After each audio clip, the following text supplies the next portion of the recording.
That's great. Thank you.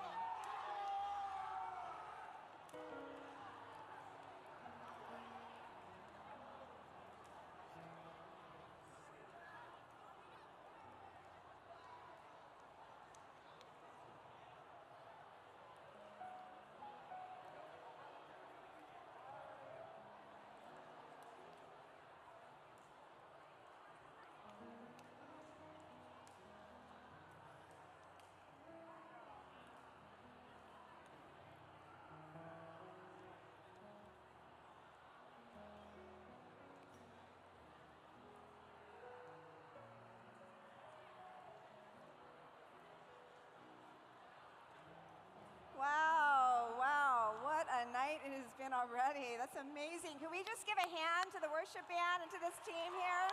Amazing. Amazing.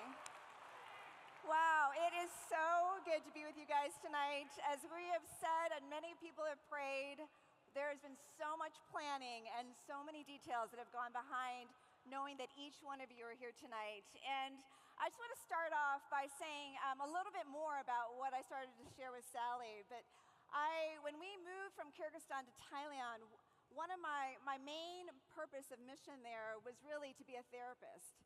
I was a therapist to missionaries at a counseling center called Cornerstone in Chiang Mai, Thailand, and did primarily couples therapy, individual therapy, family therapy. But in case you don't know it, missionaries and people involved in ministry are pretty messy people. I think sometimes we can put them up on a pedestal and think that they've got it together.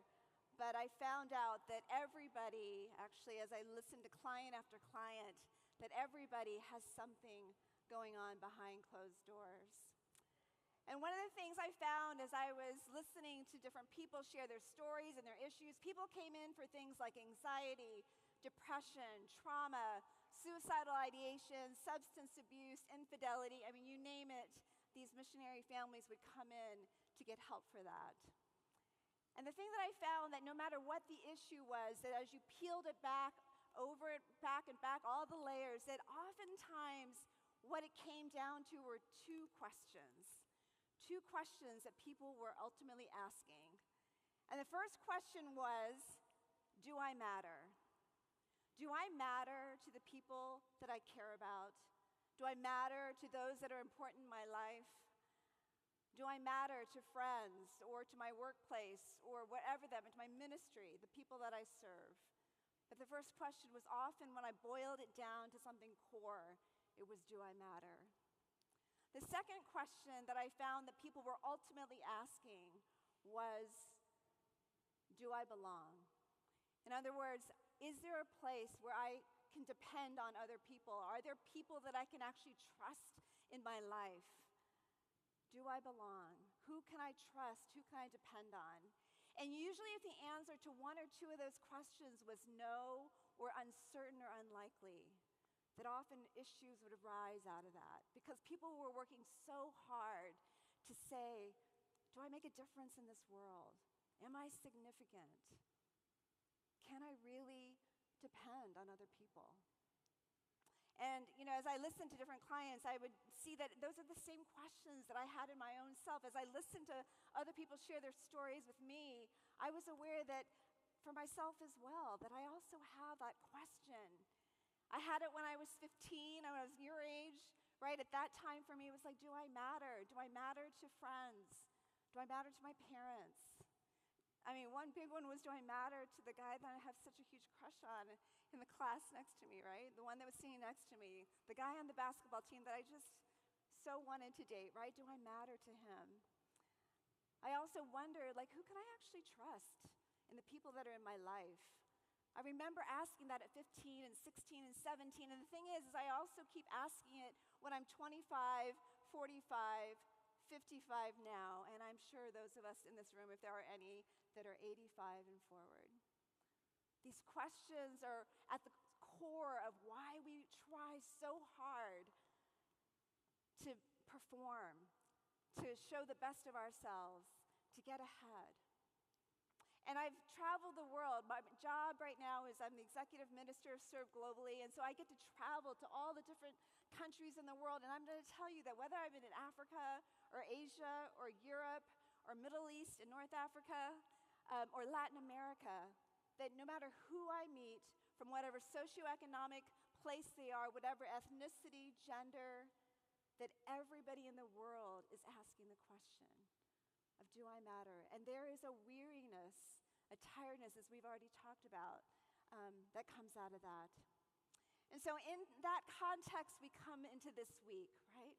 We come in and we hear from Matthew 11:28-30. I'm going to say it again. Come to me, you who are weary and heavy burdened, and I will give you rest. Take my yoke upon you and learn from me, for I am gentle and lowly in heart, and you will find rest for your souls. My guess is that for many of you, that you are longing, like I am, for rest.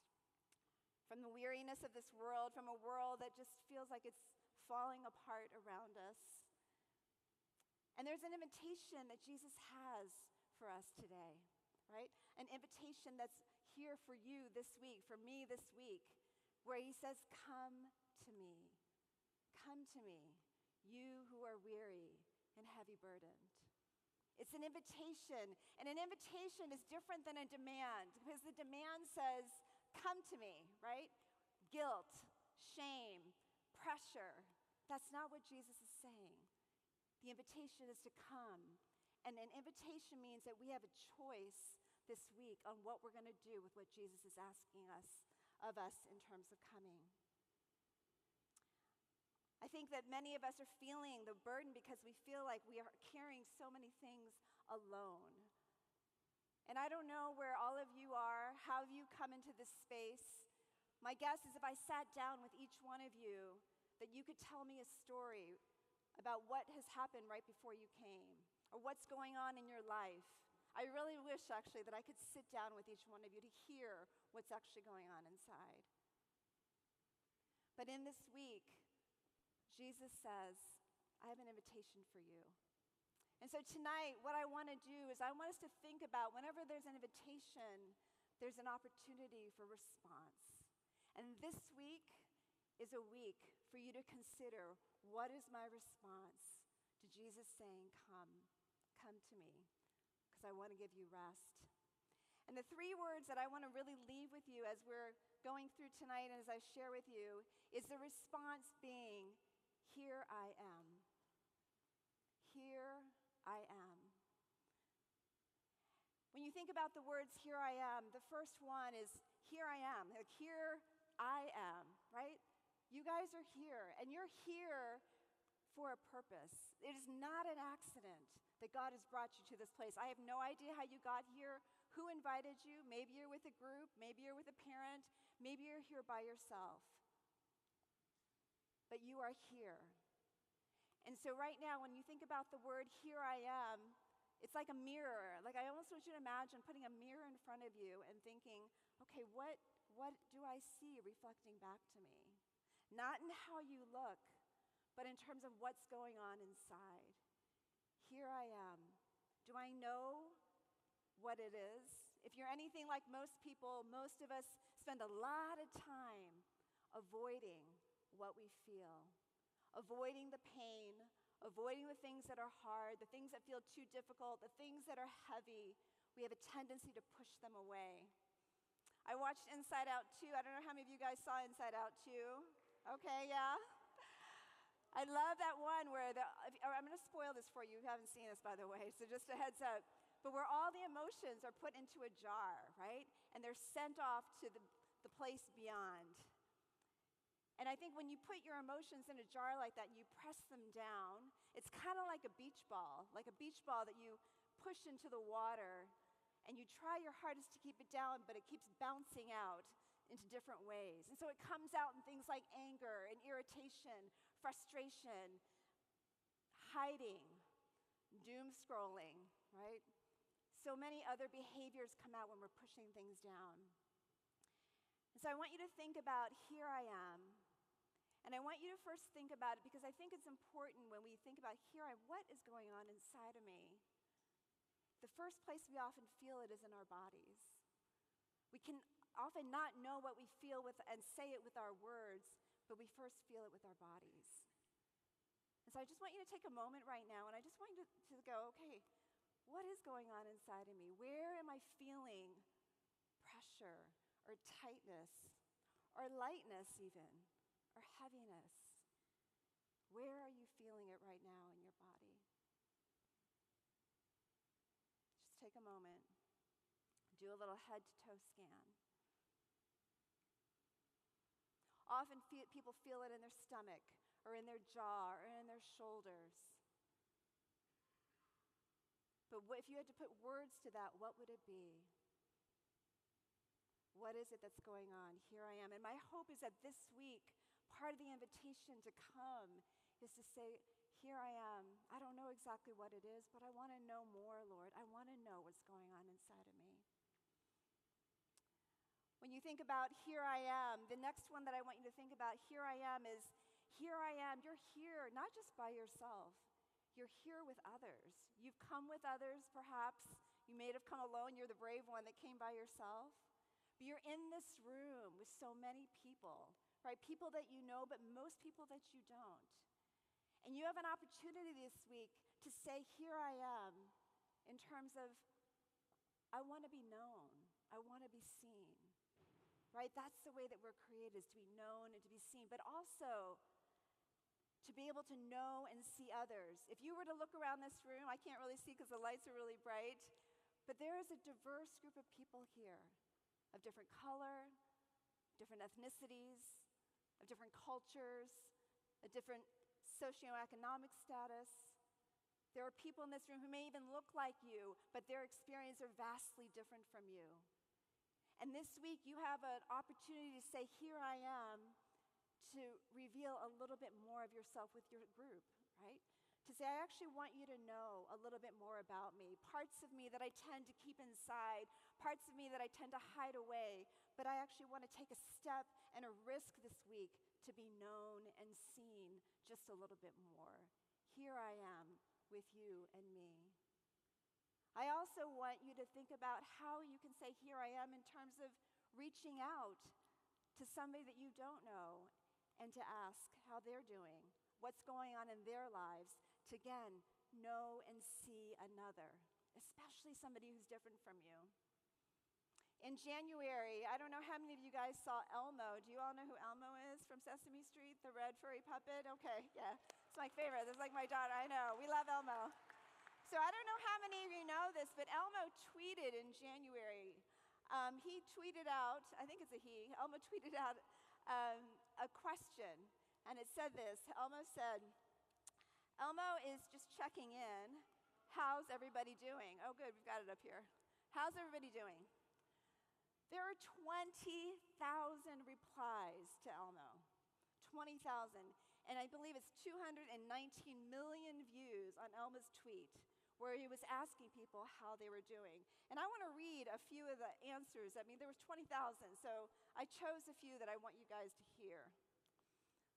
One of them was, Elmo, I'm going to be real, but I am at my limit. There was actually another word that starts with an F before the word limit, but this is a rated PG situation, so I'm not going to say that. But that's what it said. Elmo, I'm going to be real. I'm at my limit. Elmo, I've got to level with you, baby. We are fighting for our lives. Elmo, each day the abyss we stare into grows a unique horror, one that was previously unfathomable in nature, our inevitable doom, which once accelerated in years or months, now accelerates in hours, even minutes. Very dramatic. However, I did have a good grapefruit earlier. Thank you for asking. Another one, honestly, Elmo, I need a hug. And even a couple celebrities wrote back saying, resisting the urge to tell Elmo that I'm kind of sad. And the last one said, I'm just looking for somebody to talk to and show me some love, if you know what I mean. What does it say about us as a community when a red furry puppet can ask the question, how's everybody doing? And people pour out their hearts to him. But it's so hard for us, person to person, face to face, to be able to really say how I'm doing. My hope is that this week, that you would take an opportunity to ask, how are you doing? And to be able to share how you're really doing. That's the other here I am. Here I am, just me. Here I am with others. And Elmo, in the next, a few days later, it said, Elmo is glad he asked. Elmo learned that it is important to ask a friend how they are doing. The third here I am is this one, is that here I am with Jesus.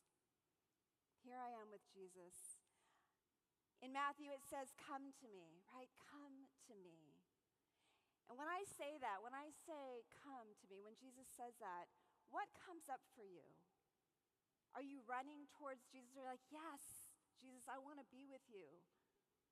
I think for most of us, there's a desire to kind of stay our distance because of feelings of not being enough, of feeling that somehow I'm inadequate, of knowing that there's some sin or something that's inside of us that we've been trying to hide away, of a feeling of shame. Even for me, I'll have to tell you, I've been planning for this talk for a long time, and I had such a hard time coming to Jesus with what I was going to share tonight.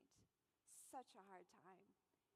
And I felt like Jesus was like, Grace, that's kind of the point, is that you're going to preach tonight on saying, come to me, but I need you, Grace, to first come to me in your weariness and in your burdened life and find rest with me. Preparing this, if none of you get anything out of it, I want you to know that I have definitely gotten some important lessons out of this myself. But Jesus says to you tonight, come to me. And this Jesus is the same Jesus that when Jairus came, right?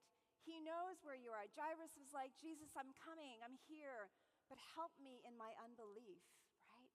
He's like, I'm not really sure I really believe who you are. This is the same Jesus that says, come to me, and then a bleeding woman comes and touches his cloak, and she is healed. This is the same Jesus that Nicodemus, with this many questions about faith, seeks Jesus out in the night to come and to ask those questions and then to find peace, eternal peace with Jesus. This is the same Jesus who Mary, in the midst of her grief, in such deep grief of losing her brother Lazarus, and says to Jesus, why did you not come on time? That Jesus weeps with her and heals and brings back forth, right, Lazarus from the dead. It's the same Jesus. There's a young man named Josiah Wu. He's actually your age, and he drew a painting that I think really symbolizes what it means to come to Jesus. We're going to show that up here. He titled this piece of art, Under the Shadow of Your Wing, and he actually painted this for Unite. That he wanted to somehow symbolize what it is that you and I could experience, imagining what it means to come to Jesus. To just sit and be with the one who loves you, with the one who knows you, and to experience not having to perform, not having to put on a mask, not having to earn his love, but to sit in a tree on a swing. And he said he chose a swing because it was something that he as a child felt such freedom to do, to play, but to be with Jesus. And I want you guys to look at this piece of art, right? And just imagine, what would it be like to sit with this Jesus under the shadow? You can see the shadow of the wings. I think what makes it so hard to be with Jesus is often that we feel that the very things that we despise in ourselves, the very things that we think are going to make us not matter to others, the very thing that makes it like people are going to walk away from me if they knew who I was and what I did, that this Jesus is the one that actually in this scripture says of himself, I am gentle and humble in heart. Come to me. Dane Ortland has a book called Gentle and Lowly, and there's this quote that I just love that he says in here about who Jesus is. And this is what he says. He says, the cumulative testimony of the four Gospels is that when Jesus Christ sees the fallenness of the world all about him, right, when he sees all the fallenness, his deepest impulse, his most natural instinct is to move toward that sin and suffering, not away from it. In other words, when you feel that shame, when you have that sin, when you have that behavior, whatever it is that you feel that you need to hide away, Jesus is not repelled by it. Jesus actually says that very thing that you don't want anyone else to know, that actually draws Jesus to you. And that's why he says to come. I love that Jesus gives this invitation for us this week, and to ask the question of, will you come? And will you say, here I am, Jesus? I want to close with a story. A couple years ago, I was at a crossroads in my life, and I feel like for me, saying, here I am, Jesus, has been a lifelong journey. I have never been somebody that just says, here I am, with enthusiasm. I have always been somebody who is reluctant to say, here I am. And a couple years ago, I was at a crossroads in my life where I was very comfortable with what I was doing, very happy. And I felt that Jesus was saying, Grace, I need you to come to me because I have something else for you. And I'm like, I don't want to get out of this boat. My boat is very comfortable. I do not want to get out of the boat. And I really wrestled because I didn't want to say, here I am, Jesus. And I was in a museum called Whitney Museum in New York, and I was wrestling with this question because I could tell God was saying, I want you to come. I was in New York at Whitney Museum, and I was inside this gift shop, and I had this question, and I was just I wanted to follow what God was asking me to do, but I was really struggling. And I came across these tables in the gift shop. And in the gift shop, there were these pins that they had. And the pins had, there was like the rainbow pins, and then they had this one table that had these pins, and there was this word, hineni, on it, Hineni. And all the pins you could choose. You could do a here I am pin, you could do a hineni pin, and I was like, oh, okay, here I am. That's a good, I was like, okay, here I am, Lord. Here, I'm just going to be me. I'm going to do what I need to do, right? Here I am. It's a secular museum, so I didn't think it had anything spiritual. Well, the next day, I'm on the train, headed to another place, and I'm like, what does hineni mean? What does that word actually mean?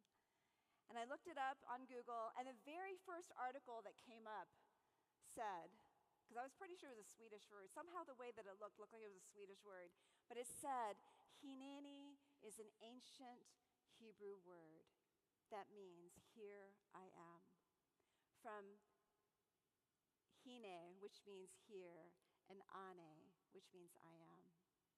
And the article said that hineni, or here I am, is actually the words that Isaiah spoke in Isaiah 6 when God said, whom shall I send? Who will go for me?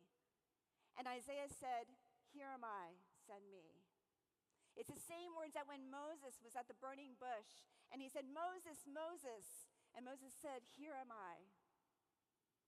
It was the same words that when Samuel was called in the night, Samuel, Samuel, that Samuel said, here am I, Lord, speak. And the article said that each time that Samuel or Isaiah or Moses said hineni to God, they said, here am I, before they even knew what God was asking them to do. Before they knew. And I was convicted. I wanted to know the whole path before I was willing to say, here am I, Lord. But the second part of the article was what really struck me, because it said the reason that Moses and Isaiah and Samuel could say hineni to God, here I am, Lord, was because God himself is the hineni God.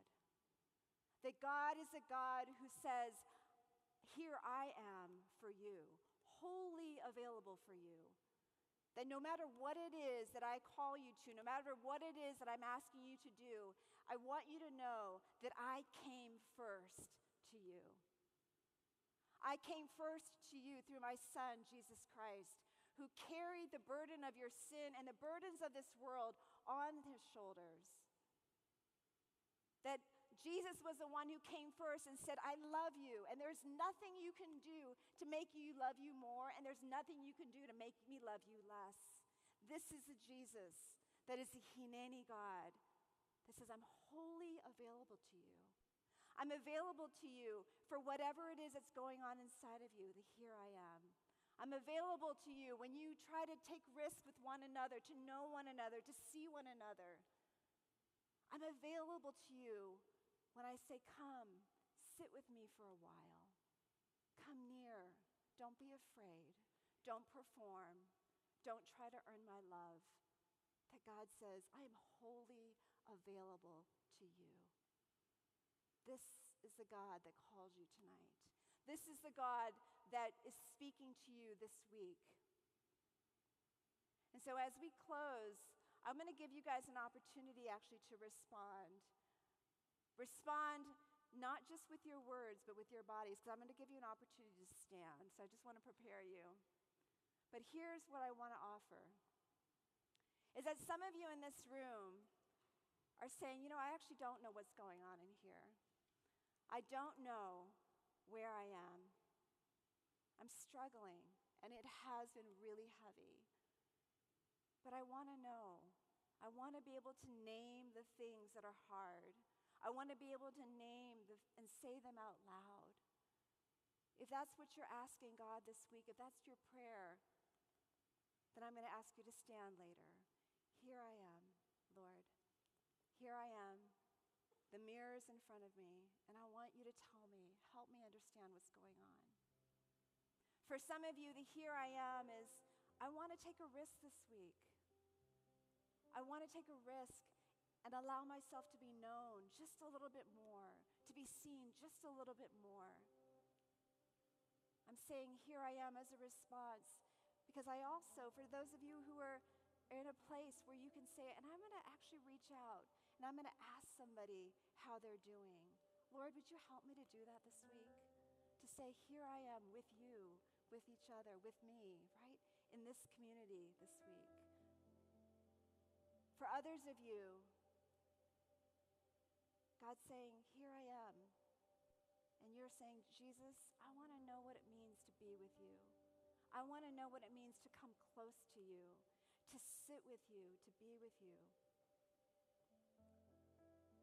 It's been a long time since I've been able to be close, to know you intimately. And I want to know you again, Jesus. I do. I want to know you. And some of you want to know Jesus maybe for the first time. You're like, I don't even know what this Jesus thing is. I don't even know how I ended up in this room, right? But maybe there's something about this Jesus that says, come, because he offers this rest, and you so need that rest, not just here on earth, but a rest that lasts for eternity. And so I'm going to ask you to stand. If you are somebody who's saying, you know what, I want to know more, would you stand about who I am? If you're somebody who's saying, I want to be able to know more of the people that I've come with, would you stand? If you're someone that's saying, I want to know this Jesus that's saying, come to me, would you stand?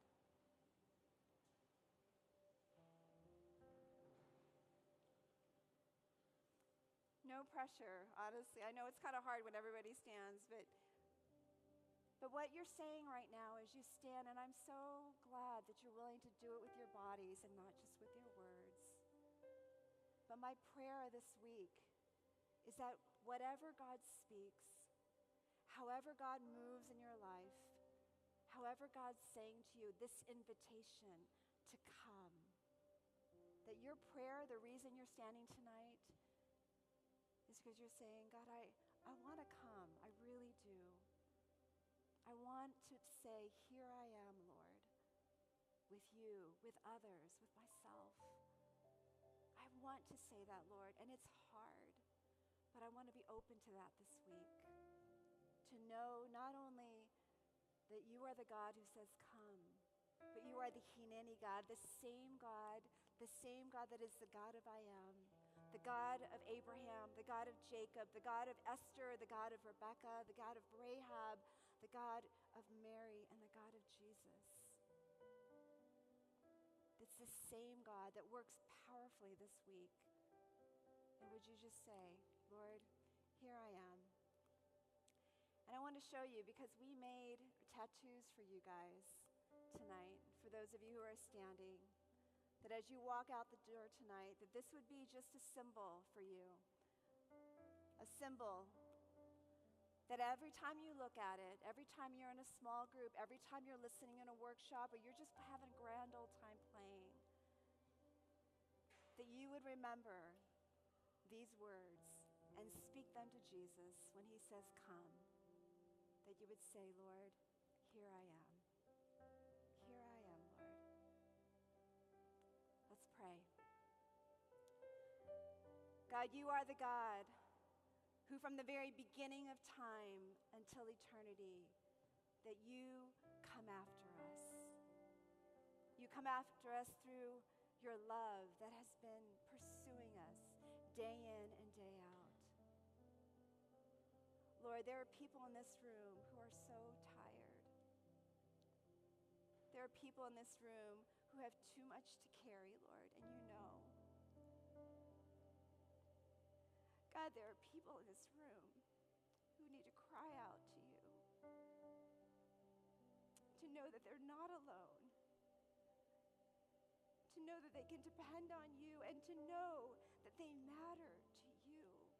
No matter what the world says, no matter what the human beings around them say, that, Lord, those two questions of do I matter and can I depend on you, Lord, that they would be able to say, hear from you, yes. So come to me. Come to me, my weary one. Come to me, my burdened one. Come to me. And I promise, my child, that I will give you rest. Thank you, Lord, for each life in this room. I pray that you would answer the prayers, that you would answer the longings, that you would answer the cry of the heart that you see and that you know, even if no one else knows, you know, Lord, and give everybody courage in this room to truly say, Lord, I'm here. I'm coming. In your name I pray.